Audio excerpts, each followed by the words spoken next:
Remember this guy? There hasn't been a lot of hype around the Xbox Series S, and I completely understand that. It's not as sexy as the Xbox Series X. But I think that this is a great budget buy right off the shelf. Most people don't even have a 4K monitor to plug their console into anyway. In my case, I had this thing plugged into my living room TV, and I only ever played Warzone on it like one time. But you can very easily turn this budget next-gen console into an emulation powerhouse. It doesn't even mess up whatever games you have on here. It doesn't even void your warranty or anything. It's the best emulation I have ever seen in any device so far. I mean, if that's even saying much.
Boxu is a monthly subscription snack box that delivers original assortments of premium Japanese snacks and tea pairings.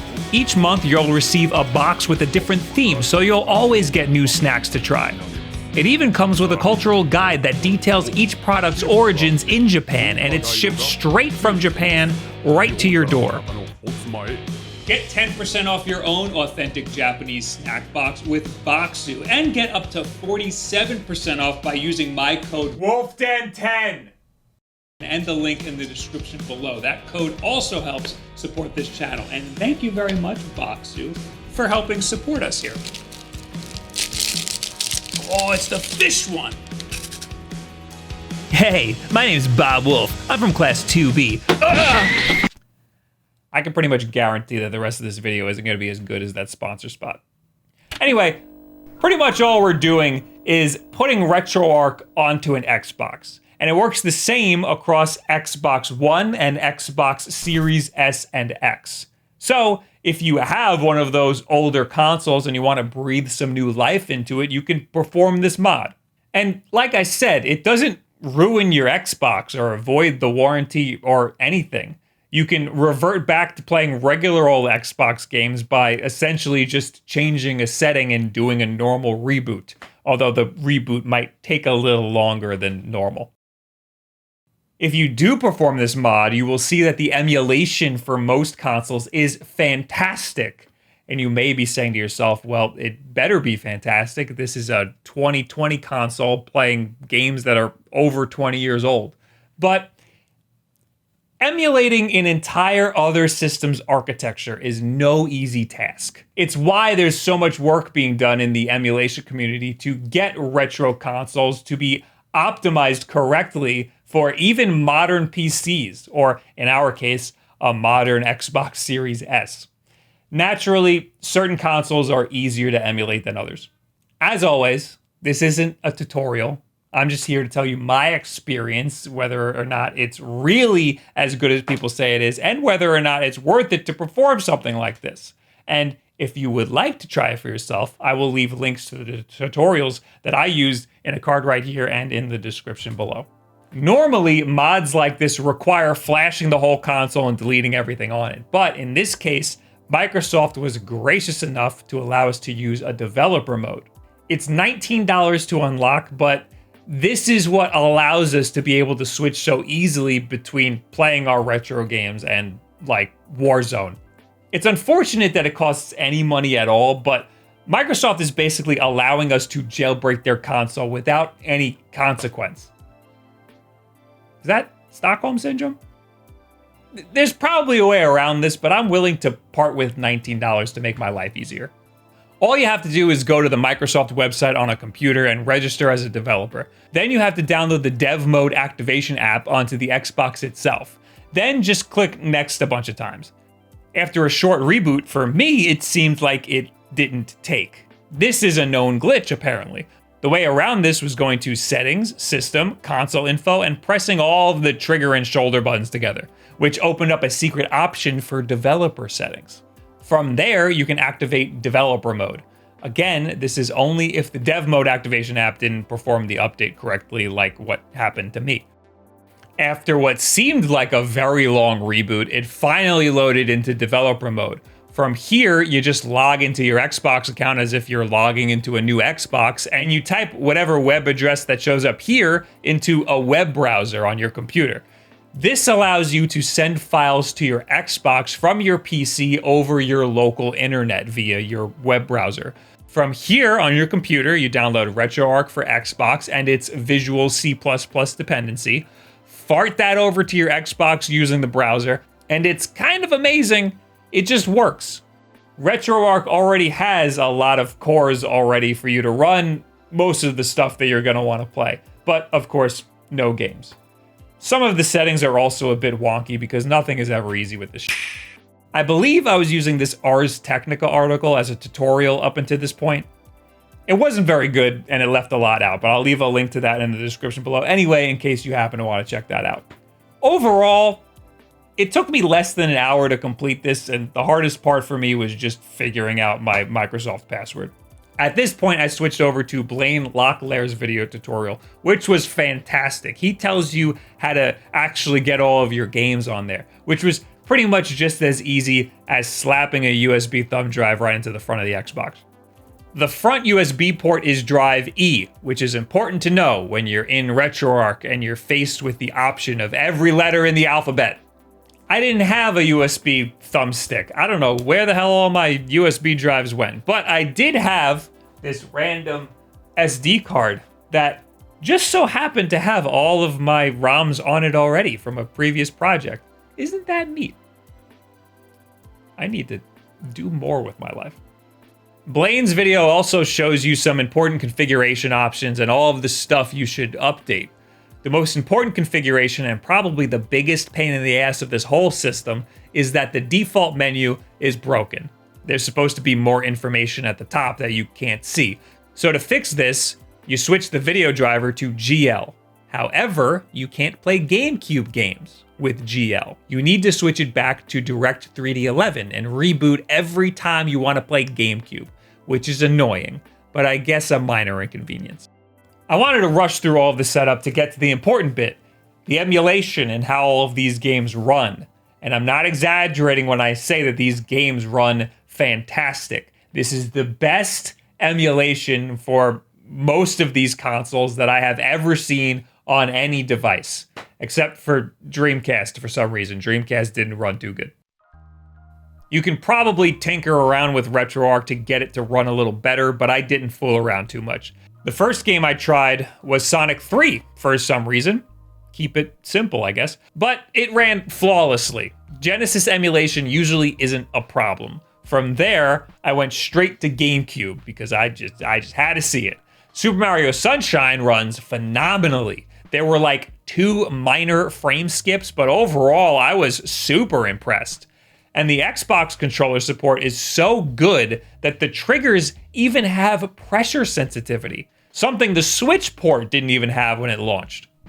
I then immediately booted up Sonic Adventure 2 Battle for the GameCube, which also ran phenomenally, kind of better than Sunshine did.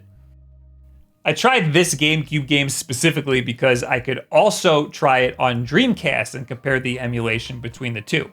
I also have it on Xbox Live Arcade for the 360 that runs natively on the Series S, so I could compare that with it also, but that would be a little bit overkill. Okay, fine, here they all are side by side. Obviously, the Dreamcast emulation is lagging behind. The takeaway here is that GameCube emulation do be looking nice though.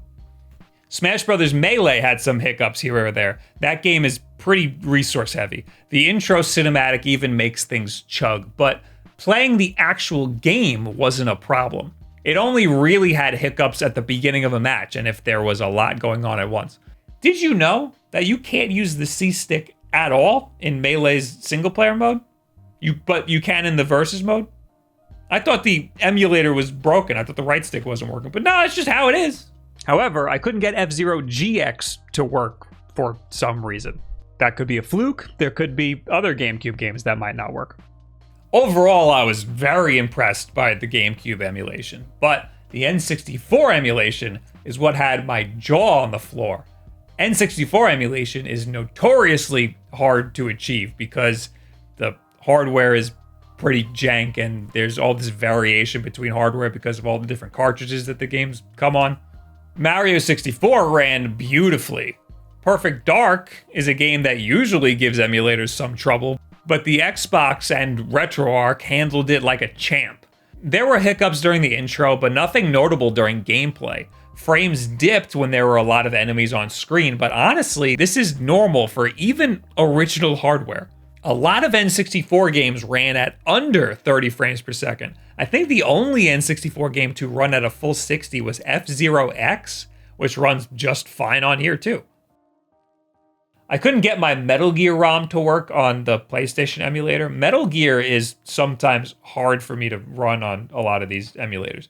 But Rainbow Six ran perfectly fine, and so did Resident Evil 2, so I guess your PlayStation 1 mileage may vary. The last game that I tried for the most rigorous test of retro emulation was none other than Yoshi's Island. And you'll be happy to know that the Xbox Series S, with all of its teraflops, can handle emulating a Super FX2 chip beautifully. It's a little emulation joke. For some reason, that game is hard to emulate on a lot of different stuff. Now, I'm a big fan of the Xbox controller, and for 3D games, it's pretty much perfect. So it works great here with all of the 3D games, but for 2D stuff, I want something with a little bit of a better D-pad. Unfortunately, even though RetroArch says it works with X input, the only controllers that I was able to get to work with this setup were Xbox controllers. And before you ask, no, the 8-bit Do xCloud controller doesn't work with this. That only works with xCloud on an Android phone. It doesn't even work with an actual Xbox. I do happen to have this wired Hyperkin controller for Xbox that is pretty great for this setup. I wish the D-pad was in a more prominent spot. It's a bit of a stretch, but it's still better for games that I think require a D-pad over a thumbstick. And of course, the thumbsticks are still there if you need them. Just make sure whatever controller you want to use as player one is the controller that you turn the system on and open RetroArch with. Otherwise, RetroArch will get confused. From there, you can add other controllers. You can have up to 4 players in RetroArch, as long as you have 4 Xbox controllers. I forgot to mention that you can straight up play DS games on this thing. However, I couldn't figure out how to get the touchscreen to work. Usually there's a cursor you can map to one of the sticks or something. I couldn't figure out how to do that for the life of me. So you can play DS games as long as you don't need the touchscreen. So you can forget about Mario 64 for the DS because that requires a touchscreen to even start the game. But you might be able to get away with Pokemon Heart Gold, at least until it starts to require a touchscreen. I believe there's also PS2 support. I'd recommend watching Modern Vintage Gamers video on that. But it didn't come with the RetroArch download. Also, I mean, the title of this video is put Mario on the Xbox, so we got enough content in this video, I think, already. You can just leave all of your games on an external drive, but you don't have to do that either. You can load them all into the internal memory of the Xbox, but it is a bit of a pain in the ass to transfer everything over.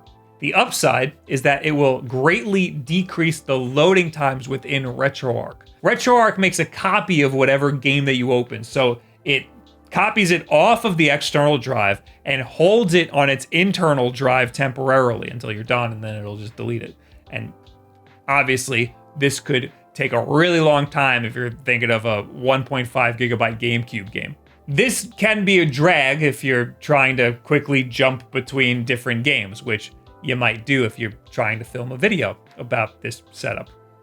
There's an app you can get called My File Explorer, which is a little bit of a pain in the ass to get, but I'll leave a tutorial on where to get that and how to install it right here in a card. After finally finding RetroArch's folder on the Xbox, I had to copy each ROM folder one at a time. You're supposed to be able to do this from the web browser, just like we did with the RetroArch file itself, but that didn't work for me for some reason. Anyway, the files transferred over pretty quickly, but that will vary based on how fast your USB device is. I guess my SD card was pretty fast. Overall, I was completely blown away by the emulation performance of this thing. I didn't expect 3D games to be as smooth as they are. I've heard nothing but great things about this mod, but I didn't really believe it until I booted it up for myself. I was also surprised by how easy it was to set up and how Microsoft is seemingly okay with this level of tinkering. I'm just a little disappointed by, I guess, the user experience of this thing. I was kind of hoping that I would be able to set it all up and just leave it in my living room for anybody to just pick up and select a game and just play. Similar to like a Raspberry Pi or something, but I guess that's what original hardware is. That's the easiest user experience.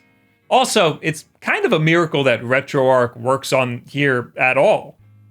I'm told that there's different themes that you can get to make RetroArch be a little easier to navigate, but the way that you have to switch between all the different graphic drivers all the time, that sounds like a whole nother nightmare.